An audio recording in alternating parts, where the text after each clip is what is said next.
We think it's coming, but I think we're going to work around it. Right. But your school's closed. No. What I did was luckily we were already kind of on the ready to go with the video stuff already. So we started that right away. And the virtual classes, I'm exhausted doing them all morning, but it's fun and a good turnout. But also, and I don't see how it can be a problem. I'm letting everybody schedule themselves in for small group private lessons, like on a calendar link. Like I put out the calendar link that, we've got, if you're in this group, you've got times available, at 1 p.m.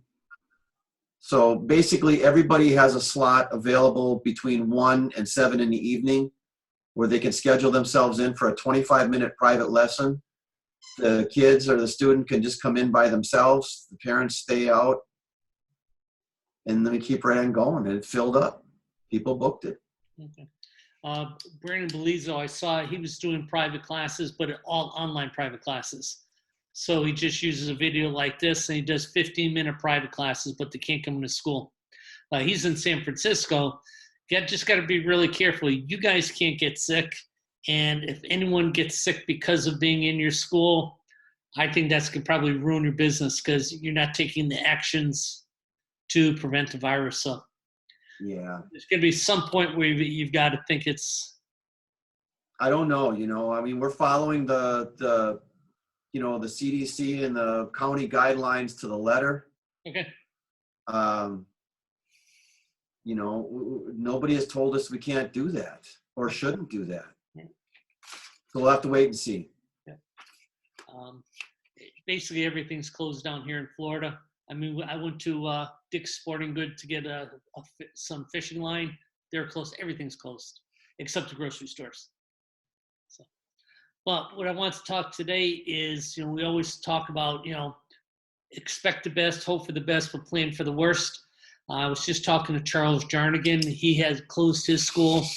And so I said, well, now you have to start thinking about, can you still make money now that you're closed? He still has people paying through Rainmaker. He's given people the option that if they don't want to pay or if they want to quit, he will freeze their membership.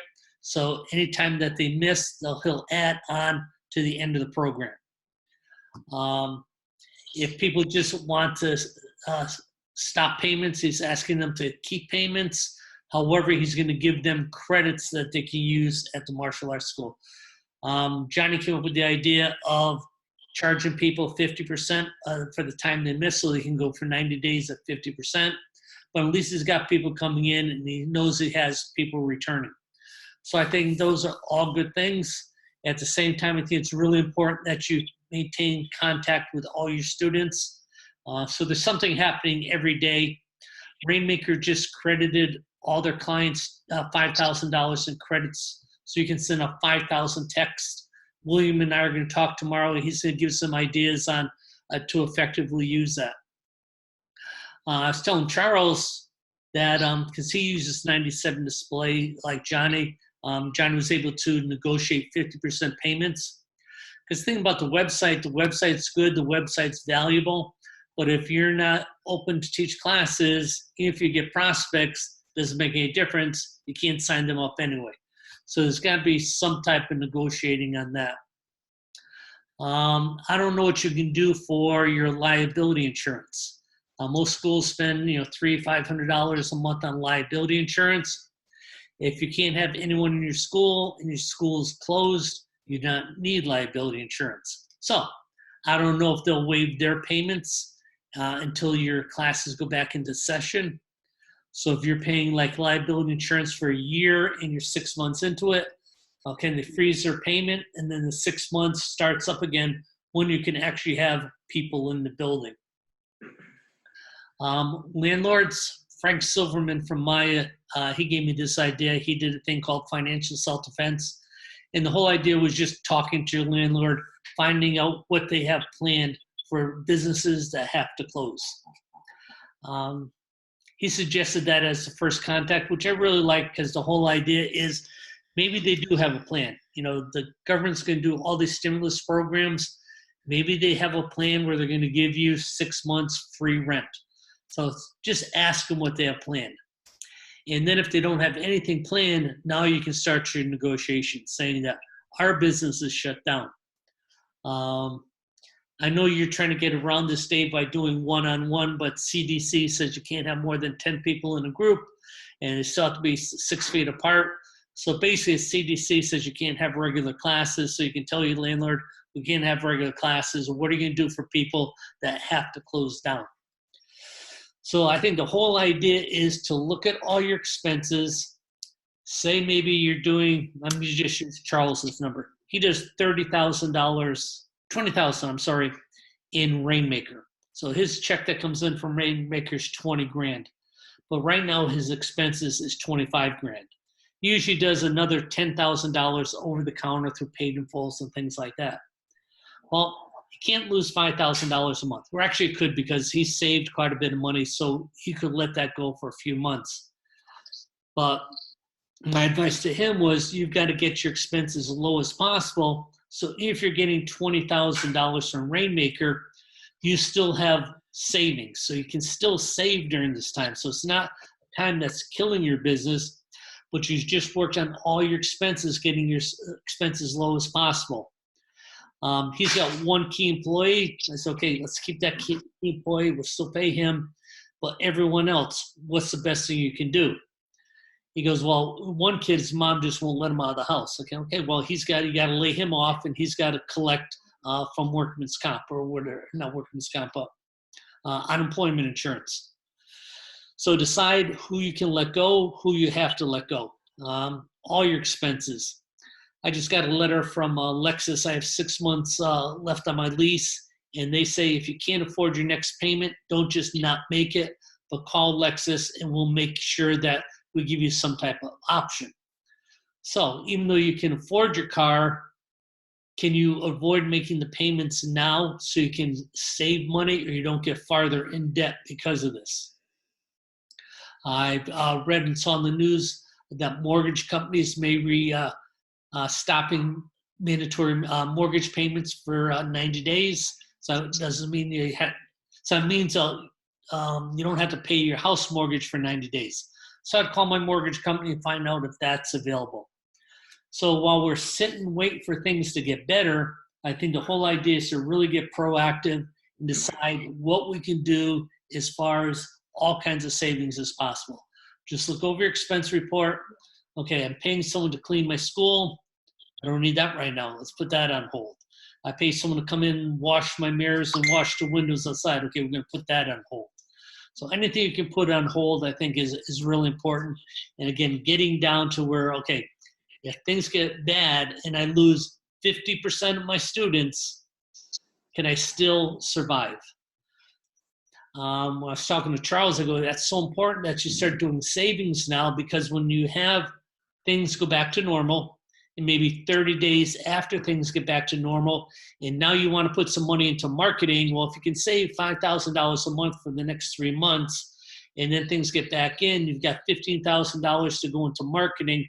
Now you can start rebuilding. When I say you lose 50% of students, I don't know. I mean, just by people I talk to in the industry, they said, yeah, if things get really bad, I would expect 50% of students to stop. So what can we do? Can you survive on 50% of your students? So again, I don't want to be a doomsday person, but just like Krav Maga says, and I just repeated before, plan for the worst, expect the best. So I expect things to really turn around fast. I expect things to be doing really good, but I don't want to be having this conversation with myself 60 days from now. And I said, man, I wish I changed my expenses back then. So do it now, prepare for the worst, and keep going from there. I think at the same time, it's really important to be a leader. Some reason I follow John and I get all the stuff he's doing, and he does some good motivational things because he knows everyone's worried. People have anxiety. He personally has anxiety, but he doesn't show that. He's sucking that in, and he's telling people not to be anxious, and these are things to be positive. Yesterday on the Rainmaker Business Solution, I posted a thing for a mat chat. I think it's really important if you're doing online classes. After your online class, you sit down, okay, everyone take a knee, and you do a mat chat. Because parents listen. Like my grandkids are taking online classes with Johnny down here in Florida, and my daughter listens to it. She'll call me, hey, Johnny did a really good class. So she's listening. So if parents are listening to these classes and all of a sudden you give a good, positive life skill message, parents see the importance of that. The kids got a little exercise. The kids got out of their hair for 15 minutes, a half hour, and they're getting a great message. I also think it's a great idea if you're using Zoom to let the kids just talk to each other for 5 minutes after class. Hey, does anyone want to say hi to their friends? And let them say hi to their friends, and then suggest, like, my grandkids are doing play dates on FaceTime. So they FaceTime their friends and they do play dates on FaceTime. So having the kids have the opportunity to say hi to their friends after a lesson, I think it's really good. That's keeping things normal. After kids take class, they always socialize a little. So having that free time with their friends, I think is really important. And I was talking to Johnny yesterday. You do have an opportunity to start another business during this time. That other business is doing online classes. I don't know what they'll pay. Johnny was saying that, my grandkids are taking here in Florida. He's also got people in California watching his classes. Is that a business where he's going to get 60, 70 students doing online after this is all over? Maybe paying him $39 a month, and now he's making $2,000, $3,000 a month extra income just by live streaming his classes, and people think he's a great instructor and they want to take from Johnny Karate. I think that's a real good possibility, so it's a good opportunity. Nothing yesterday that was kind of cool. The social aspect is so important. So I put down yesterday, you can still do a parents' night out and do something like a trivia game night on a video. Now, why is that important? Because parents need a break. I was thinking about the kids are always whining. And I was talking to Tom Baker. I go, this half hour that you're going to do this parents' night out, this is a chance for parents to have wine without hearing the whining. So it's wine without the whining. And so you're just giving the parents a break. They're going to appreciate something like that. It's like Dave starts doing a parents' night out, and he does it for free, and parents go, man, this is awesome. I'm finally getting a break. That karate guy, man, he's always thinking of things to do to make life better for my kids. So I think all those things are really, really important. And I don't want you to get sick, Dave. I know. We're right on top of it. And I think I've mentioned it before. My girlfriend's a doctor. She works for the Health Alliance right here. I'm taking all my advice right straight from that. And we're, if we got to do it, we got to do it. We're going to see. I was going to say, like, when you're talking about the expenses, it was very interesting. I met with my accountant yesterday and we talked about some stuff. Now he just branched off into his own, but he's got probably 150 clients going now, anywhere from, multi-million-dollar business into the line. Is like, he told me that nobody, if you're a leasehold, nobody's going to pay him. So he advised me, do not pay your lease. Don't pay your rent. Whether they came to you or not. No, I followed your advice. I reached out right at the beginning, and all I got back is like, well, we got bills to pay too, Yep. I just said, is there something? Anyhow, but he's saying, don't do it. Can't make you not do it, but he said, nobody is going to. Not that he's going across the board. Okay. He has clients that own properties. They're expecting people to not make their lease payments. And he also said that there's no way that during this thing here that any judge is going to sign an eviction order. Yeah, I agree with that. No, we're going to have to deal with it. I would just make sure that I say, okay, I'm not going to pay my rent. So what I'm going to do is it's a good time to buy a car. No, no, no, no, no, Yeah, no, no. I would So just you, make sure. he's saying the same thing you're saying. You need to hang on to your money. Right. Yeah, Hang on exactly. to it. My thing, Dave, is like I was thinking about the same thing, but the one thing I can't do is have a bad relationship with my landlord. That means the difference between me being here for 3.5 more years, which I'm a 5-year lease, to maybe being here for 10 years because I renew my lease. Exactly. But I'm not saying whether I'm going to do it or not yet. I'm just telling what his financial advice was, and what he's saying, what he's hearing, not just from martial art. I mean, with all businesses that are holding, they're not going to pay they're not going to do it this month until they have something coming across. And we don't know that with this whole thing that, like say my landlord who owns, 50 different shopping plazas and they're the ones that'll probably end up getting the relief from the banks Mhm. and getting the bailout. It won't be you and I. We're going to How try. does Well, I that think come in? Like, when is that money going to ever come in? That's my mindset too. the bailout money's got to come today or tomorrow because they put it on the hold too long, and that's why the stock market went down to 18,000. I don't know what got planned today, but they're going to have to pass some type of relief. They got $2 trillion, and there's right now arguing if it goes to just corporations, start going to trickle down to people. But that's got to be solved, or the stock market's just going to keep tanking. So I think you're going to get an answer today or tomorrow.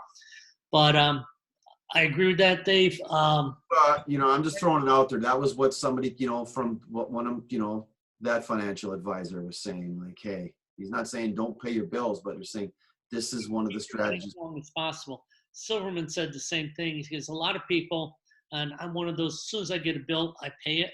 He goes, wait till the grace period starts and then pay it. He says, just keep your money as long as you can, just in case. So, yeah, I think that's good advice. That's what he said. Yeah.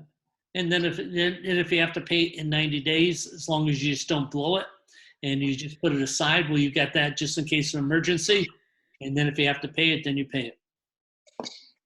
Or they just, like you say, they may get relief and you won't have to pay it. Just since it's us, I was going to share something else that really kind of surprised me now. Just over the last couple weeks. Hold on one second. I'm just going to go ahead. Set off this recording for a while. Yeah. Like, oh, thank you so much. That's so great. Mm-hmm. We're going to do it anyhow. Dave, one of my parents today messaged me asking me if one of my younger students' little brothers, whole class can jump on a call to speak. And exactly. I said, right now, I'm going to offer it to the community for free. And then this is when we're going to start developing that plan that I was talking to Mr. Silva about. I'm thinking about creating the yellow belt package. It's going to come with a uniform, 90 days worth of classes, one live session. You can charge maybe $150, $200 per people. You get like 100 people on that. It's a difference. I think it's just like, we can't be out doing the live remotes right now, or we can't be out doing demos and stuff like that. But there you go. Now you got an extra 100, whole class right in your, right in there. And they're like, oh, I know that guy. You didn't even have to meet him face to face. They went and looked at your profile already. They're like, oh, I think this guy's all right. Now they know you. So maybe we'll gain something that on the end of this too, like we'll have a little bit of, some visibility in the local market. Yeah. I think that's really cool. I just hope we don't teach people just to search YouTube for all their martial arts needs. No, I mean, that's why I think that's the big difference. It's like the live class versus not a pre-recorded. Right. It's got to be the live one. Mm-hmm. I think it's good, Dave, that you let people know how much more work we're putting in and how much more available training now you're going to have. You're going to be able to train harder than you would be able to train at the studio kind of idea. Like, it doesn't replace the idea of live, but I'm letting people know like I'm busted and I am. Spend hours editing videos. I just did that Mac chat before you just did it. I did the blue one. I did it in my class yesterday, and I just made a video right now before this chat. And I'm gonna post it publicly, letting people know, hey, look in your room, find as many blue things as you can. And then at the end, I'm like, Now let me know give me a red thing. And you know, the idea is people are gonna be like, what? Yeah. And I just made a video about that. Very cool.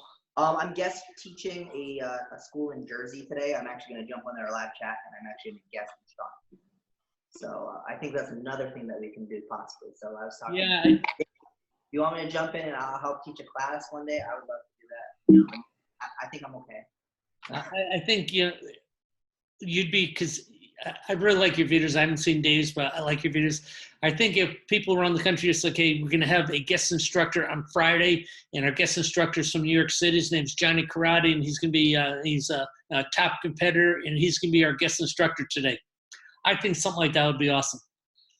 Yeah. Then your kids, you know, they're training with you, and then all of a sudden they get trained with someone else. So That is cool. Yeah, I'm doing a school in Jersey. Elite used to be actually, I think, a premier school, but Elite PMA. Okay. And I'm going to be doing their Tiny Tigers class. It's 5 through 7. Call it Mr. Noodle. When are you doing that? I'm doing it at 5 o'clock. I think I might do a live session or something like that. If you want, I'll throw you in the Zoom session if you have time. Yeah, no, we should do that. If you want to do that, we can try it with other schools too. But other schools do that. I'm thinking in my mind, I'm like, I hustle. Like, if it's another business market to be a guest instructor and I get paid for it, I'll do it. I'll teach around the world.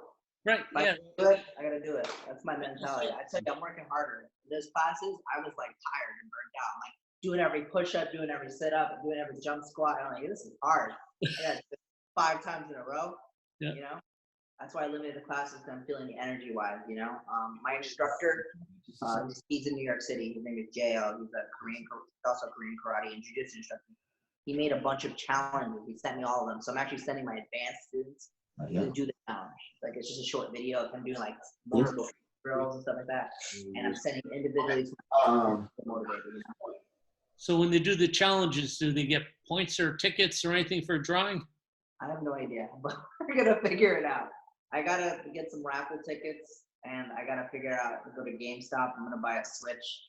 I'm gonna raffle off another Switch, but I'm doing a full console. People want consoles on their TVs. Yeah. I think that's what I'm gonna do this week. I'm gonna buy a Switch. I gotta see what money comes in. I also have a enrichment program that they paid me a couple thousand for to do online lessons for the next foreseeable future. So that's going to be something helping me in my rent. But I think I'm going to do what Dave and you said. I'm going to wait the grace. It's a 10-day grace period. And I'm going to wait the grace period to see if they pass anything within the next couple weeks. Mm-hmm. My landlord has a security deposit for 2 months on me. So I'm like, he can possibly take it. I just don't see him as the type of guy. Like, he'll get mad at me and I'll have a bad relationship if I don't pay him rent. And he is known to not be the guy. Oh, we're recording. Please don't record this. All right. We're not going to use his name. All right. Yeah, I'm sorry. We messed up the video. There's things that I just wouldn't want to be online. Yeah, yeah. Yeah. But